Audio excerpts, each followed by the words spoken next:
사람은 말로 인연을 짓습니다. 그 한마디가 누군가의 마음을 열고 또 다른 한마디가 관계의 문을 닫습니다. 우리가 내뱉는 말은 공기 중에 사라지는 것이 아니라 들은 사람의 마음속에 씨앗처럼 남습니다. 그리고 언젠가 그 씨앗은 인연이라는 꽃으로 피어납니다. 부처님께서는 이렇게 말씀하셨습니다. 말은 마음의 그림자와 같다. 그대의 말이 맑으면 그대의 인연도 맑아진다. 좋은 말을 자주 하는 사람은 자신도 모르게 좋은 인연을 불러옵니다. 그 말에는 복의 기운이 담겨 있고 그 복이 사람을 끌어당깁니다. 이제 부처님의 가르침 속에서 평생 인연을 자연스레 끌어들이는 세 가지 말을 살펴보겠습니다.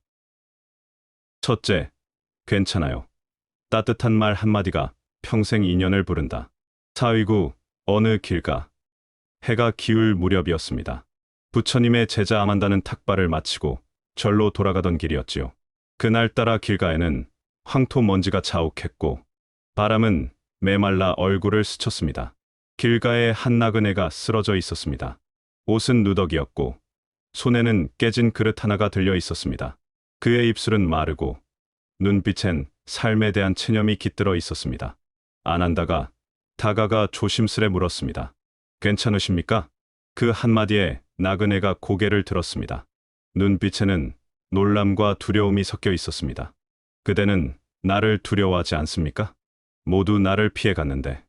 아난다는 미소를 지었습니다. 저도 길 위의 사람입니다.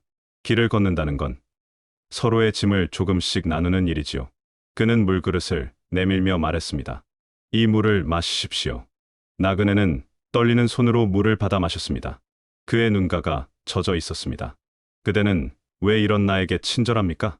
나는 가진 것도 없고 잘못한 일도 많습니다. 그대가 사람이라서요. 아난다는 짧게 대답했습니다. 사람은 누구나 목마르고 아픕니다. 저도 그렇습니다. 그 말에 나그네의 어깨가 조금 내려앉았습니다. 한참을 침묵하던 그는 낮은 목소리로 말했습니다. 사실 오늘 아침까지만 해도 이 길가에서 제 목숨을 끊을 생각이었습니다. 아무도 제게 말을 걸지 않았습니다. 그런데 그대의 한마디, 괜찮으십니까가 마치 누군가 나를 다시 부르는 소리 같았습니다. 아난다는 그 말에 잠시 고개를 숙였습니다. 그리고 부드럽게 대답했습니다. 그대가 괜찮다면 그 한마디가 나를 살린 셈이겠지요. 그대 덕분에 제가 자비를 배웠습니다. 나그네는 울먹이며 합장했습니다. 그대의 이름을 알려주십시오. 나는 오늘 이 말을 평생 기억하겠습니다. 아난다라고 합니다. 아난다 기억하겠습니다. 이 말 괜찮으십니까? 저도 누군가에게 건네보겠습니다. 며칠 후 그 나그네는 직접 부처님께 절을 올리러 왔습니다. 그의 얼굴에는 아직 피로가 남아 있었지만 눈빛은 달라져 있었습니다. 부처님 앞에 엎드린 그는 말했습니다. 부처님, 저는 한 제자의 말 한마디로 살아났습니다. 그 짧은 말이 제 마음의 어둠을 깨뜨렸습니다. 부처님은 잠시 눈을 감고 조용히 미소 지었습니다. 사람의 마음은 말에서 피어나고 그 말은 다시 마음을 살린다. 따뜻한 말은 한 생을 구하고 차가운 말은 한 생을 꺼뜨린다. 나그네는 눈물을 흘렸습니다. 저는 이제 다른 이들에게도 그 말을 전하겠습니다. 괜찮냐고, 괜찮다고 그렇게요. 부처님이 그를 바라보며 부드럽게 말씀하셨습니다. 그대의 말은 이미 등불이 되었다. 그대가 그 불을 켜면 어둠 속에서도 인연이 길을 찾아올 것이다. 그날 이후 그는 절에 머물며 수행자가 되었습니다. 그리고 훗날 그 역시 길 위에서 지친 이들을 만나 언제나 이렇게 말했습니다. 괜찮아요. 조금만 쉬었다 가세요. 그 한마디 말이 누군가의 삶을, 인연을, 세상을 바꾼 것이지요. 법구경에는 이런 구절이 있습니다. 달콤한 말은 향기로운 꽃과 같아서 그 향이 멀리 퍼져도 시들지 않는다. 이 말은 단지 예쁜 언어를 쓰라는 뜻이 아닙니다. 말의 진심이 곧 복이라는 뜻입니다. 우리는 종종 이렇게 말합니다. 괜찮아요. 고마워요. 이 짧은 문장 안에는 놀라운 힘이 숨어 있습니다. 증이라 함경에서는 이렇게 전합니다. 온화한 말은 귀한 보시와 같다. 그 말 한마디가 남의 괴로움을 덜어준다. 결국 사람의 인연은 이 보시의 말에서 피어납니다. 돈으로는 살 수 없는 마음에서 피어나는 말이지요. 살다 보면 말이 귀해질 때가 있습니다. 서로 다투고 오해하고 마음이 다쳐서 무슨 말을 해야 할지 몰라 침묵만 흐를 때, 그럴 때일수록 단 한마디의 말이 관계의 문을 다시 엽니다. 괜찮아요. 이 말은 위로이자 초대입니다. 나는 여전히 당신 곁에 있다는 신호입니다. 그 한마디는 사람의 마음을 편하게 만들고 그 편안함은 곧 인연이 머무는 자리입니다. 부처님은 제자들에게 자주 말씀하셨습니다. 말은 씨앗이다.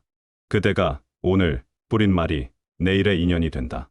누군가를 향해 건넨 말이 돌고 돌아 다시 그대의 삶으로 흘러옵니다. 괜찮아요. 오늘도 애썼어요. 이 짧은 말들이 그대의 마음을 넓히고 그대 곁에 머무는 인연을 깊게 만듭니다.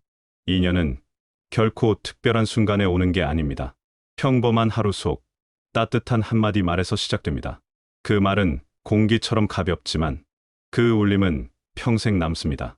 오늘 그대가 건넨 한마디가 내일 누군가의 삶을 바꾸고 그 인연이 다시 그대의 복이 될 것입니다. 수타니파타에는 이렇게 적혀 있습니다. 부드러운 말은 그대의 얼굴을 밝히고 그 말은 하늘의 복이 되어 다시 그대에게 돌아온다. 그러니 좋은 인연을 만나고 싶다면 그 인연이 머무를 수 있는 말을 하세요. 그 말이 바로 복의 씨앗이며 평생 인연을 자연스레 불러오는 힘입니다. 둘째, 당신 덕분이에요. 인정과 칭찬의 말. 사위성의 시장거리는 이른 아침부터 붐볐습니다. 과일 장수들의 외침, 아이들의 웃음소리, 그리고 상인들의 흥정이 뒤섞인 활기찬 풍경이었지요. 그 속에 젊은 장사꾼 한 명이 있었습니다. 이름은 수다타. 그는 늘 부지런하고 정직했지만 장사는 좀처럼 잘 되지 않았습니다. 이웃 가게는 늘 손님이 끊이지 않았고 그는 마음속으로 질투와 초조함을 느꼈습니다. 어느 날 부처님께서 시장을 지나시다 수다타의 얼굴을 보셨습니다. 그의 눈에는 피로와 불만이 서려 있었지요. 부처님이 조용히 다가와 물었습니다. 그대는 왜 그렇게 얼굴이 어두우냐? 수다타가 한숨을 쉬었습니다. 부처님, 저는 매일 노력하지만 아무도 제 물건을 사지 않습니다. 하지만 옆집 상인은 웃기만 해도 사람들이 몰립니다. 저는 그게 불공평하다고 생각했습니다. 부처님은 잠시 미소를 지으며 말씀하셨습니다. 그대는 아침에 눈을 뜨며 무엇을 말하느냐? 말이요? 그냥 오늘도 장사해야지, 그것뿐입니다. 옆집 상인은 아침마다 이렇게 말하더구나. 오늘도 사람들을 만나니 즐겁구나. 누군가의 하루를 조금이라도 편하게 해드릴 수 있으면 좋겠다. 그 말이 벌써 복을 짓고 있다.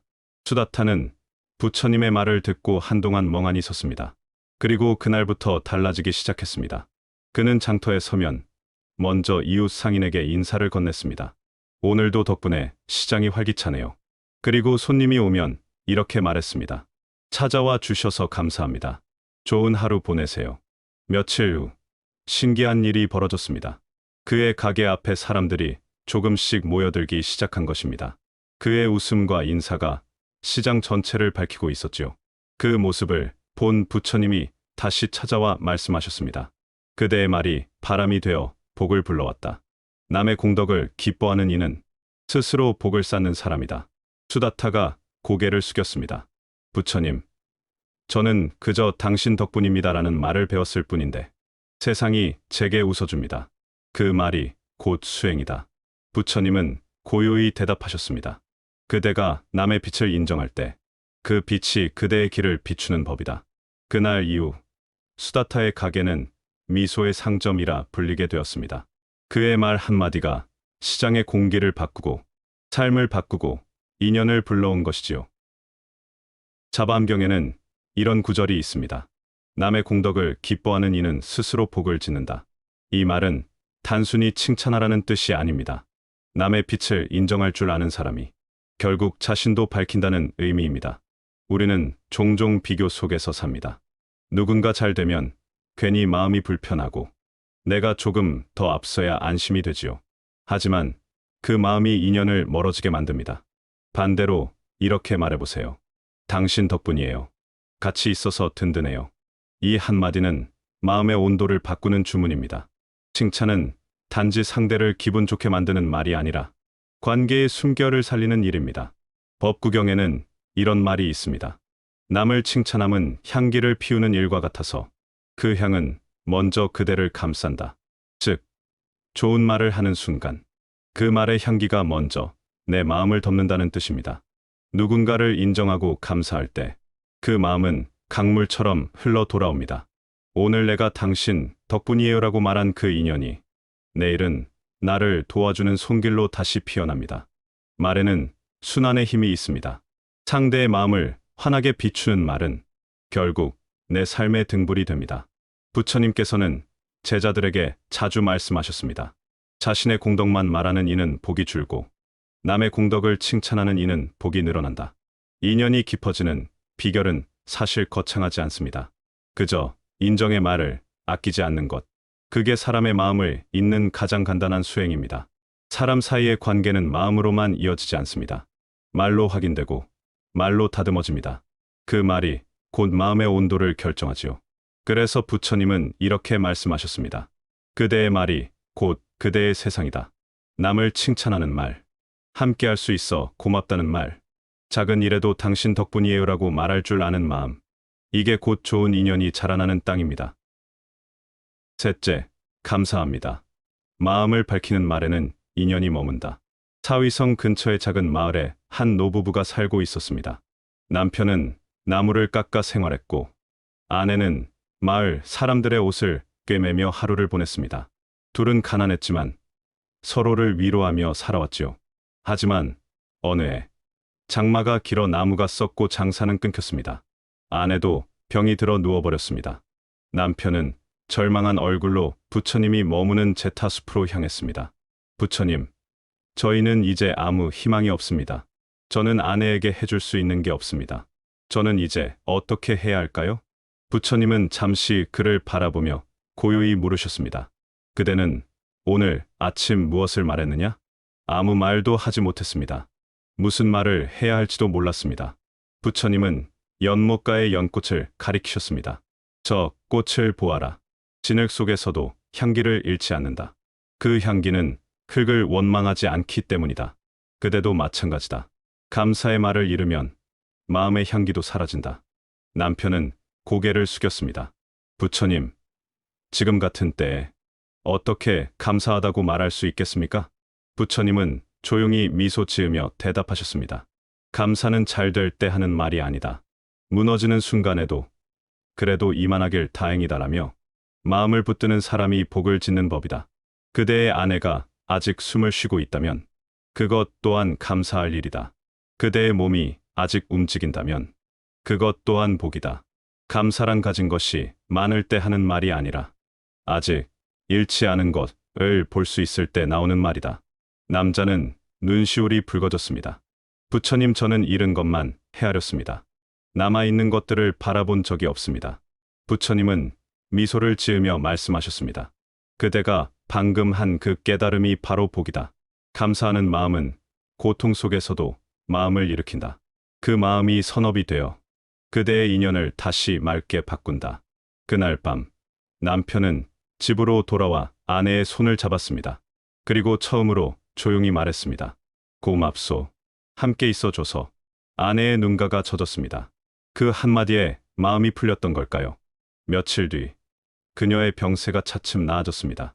이웃들도 그들의 상황을 듣고 도움의 손길을 내밀었습니다. 이상하게도 남편의 목공일이 다시 들어오기 시작했습니다. 마을 사람들은 말했습니다. 저 집은 복이 따르는 집이야. 늘 고맙습니다라는 말이 들리거든. 그 소식을 들은 부처님이 제자들에게 말씀하셨습니다. 감사의 말은 마음의 등불과 같다. 어두운 때일수록 그 등불이 멀리 빛난다. 그 부부의 삶은 이후 오래도록 평화로웠다고 합니다. 그들의 집은 작았지만 늘 사람들의 발걸음이 끊이지 않았습니다. 그 말 한마디가 인연의 문을 열고 복을 불러들인 것이었습니다. 증이라 함경에는 이런 구절이 있습니다. 감사하는 이는 복을 부르고 불평하는 이는 재앙을 부른다. 이 말은 단순히 도덕적 권면이 아니라 마음의 방향을 바꾸는 지혜를 뜻합니다. 감사는 상황을 바꾸지 않아도 그 상황을 바라보는 시선을 바꿉니다. 그 한마디가 마음의 중심을 다시 세웁니다. 감사하지 않는 마음은 언제나 부족을 찾습니다. 왜 이 정도밖에 안 될까? 하지만 그 말은 자신을 가두는 주문이 됩니다. 반면 감사의 말은 현실을 여는 문입니다. 이만큼이라도 되어 다행이다. 오늘 하루도 무사히 지나서 감사하다. 그 말이 입 밖으로 나오는 순간 세상이 조금씩 달라집니다. 법구경에서는 이렇게 전합니다. 감사는 마음의 보석이며 그 보석은 닦을수록 빛난다. 감사는 단순한 말이 아니라 내면을 닦는 수행의 한 형태입니다. 말이 곧 수행이 되는 것이지요. 우리는 종종 감사할 일이 생겨야 감사하다고 말합니다. 하지만 부처님은 말씀하셨습니다. 감사하기 때문에 일이 잘 풀리는 것이다. 복은 감사한 마음이 있을 때 그 자리를 찾아옵니다. 감사하는 말은 사람 사이의 마음을 부드럽게 하고 운명의 흐름을 밝힙니다. 감사의 말을 자주 하는 사람 곁에는 항상 좋은 인연이 머뭅니다. 누군가의 존재에 고마움을 표현하면 그 사람은 자신이 가치 있는 존재라 느끼고 그 감정이 관계를 오래 이어줍니다. 그래서 감사는 단순한 예의가 아니라 인연을 단단히 묶는 끈입니다. 스타니파타에도 이런 말이 있습니다. 감사는 마음의 향이며 그 향은 자신에게 되돌아온다. 감사의 말은 곧 복의 순환입니다. 하루의 시작을 감사합니다로 열어보세요. 그 하루가 맑게 흘러갑니다. 잠들기 전 오늘도 고마웠습니다라고 속삭여보세요. 그 마음이 내일의 인연을 불러옵니다. 말은 단순한 소리가 아닙니다. 그대의 마음이 세상과 닿는 첫 번째 손길이지요. 괜찮아요. 이 말은 지친 이의 마음을 살리고 닫힌 관계의 문을 부드럽게 엽니다. 수용의 말 한마디가 인연의 숨을 불어넣고 그 숨결이 평생의 인연으로 이어집니다. 당신 덕분이에요. 이 말은 인정과 칭찬의 향기를 품고 있습니다. 남의 빛을 기뻐할 줄 아는 사람에게 그 빛은 다시 돌아와 그대의 길을 비춥니다. 칭찬은 복을 나누는 일이며 그 복이 인연을 자라게 합니다. 감사합니다. 이 말은 삶의 진흙 속에서도 피어나는 연꽃과 같습니다. 감사의 마음을 잃지 않을 때 어떤 어려움 속에서도 복은 자라고 그 복이 다시 인연이 되어 그대 곁에 머뭅니다. 부처님께서는 법구경에서 이렇게 말씀하셨습니다. 마른 향기와 같아서 그대가 내뿜은 향이 먼저 그대를 감싼다. 그리고 증이라 함경에서는 전하십니다. 온화한 말은 귀한 보시와 같아. 그 말이 곧 복을 짓는 길이 된다. 결국 좋은 인연은 우연히 찾아오는 것이 아닙니다. 그대가 오늘 어떤 말을 했는가? 그 말의 향이 내일의 인연을 이끕니다. 따뜻한 말을 자주 하는 사람 곁엔 늘 따뜻한 인연이 머뭅니다. 말이 곧 업이고 그 업이 곧 인연이 되니까요. 그러니 오늘 하루 이렇게 말해보세요. 괜찮아요. 당신 덕분이에요. 감사합니다. 그대의 그 말이 누군가의 마음을 밝히고 그 빛이 다시 그대의 길을 비출 것입니다.